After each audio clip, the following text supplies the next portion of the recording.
ST भाडेवाढ विरोधात शिवसेना उद्धव बाळासाहेब ठाकरे पक्षाच्या वतीनं जिल्हाप्रमुख संजय पवार आणि विजय देवणे यांच्या नेतृत्वाखाली आज कोल्हापूर मध्यवर्ती बसस्थानकामध्ये चक्काजाम आंदोलन करण्यात आलं।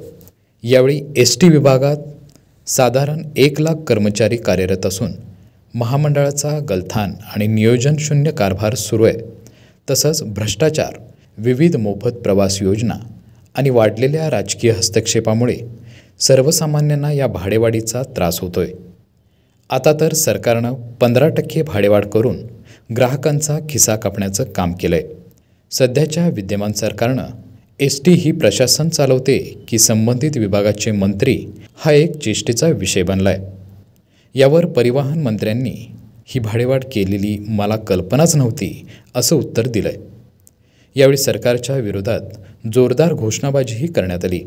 बाळासाहेब ठाकरे यांचा आवाज कुणाचा? शिवसेनेचा आवाज कुणाचा? शिवसेनेचा। एसटीची भाडेवाढ करणाऱ्या सरकारचा, एसटीचा भाडेवाढ करणाऱ्या सरकारचा। साहेब तुम आगे बढ़ो, हम तुम्हारे साथ हैं।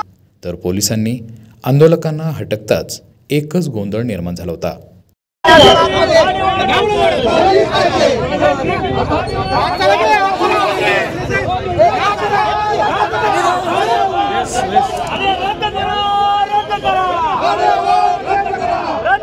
यावेळी राजू जाधव, संजय पटकारे, विनोद खोत, भरत आमते, संतोष रेडेकर, राजू यादव, विराज पाटील, स्मिता सावंत, संतोष रेडेकर, शशिकांत बिडकर, मंजित माने, पदाधिकारी आणि कार्यकर्ते उपस्थित होते।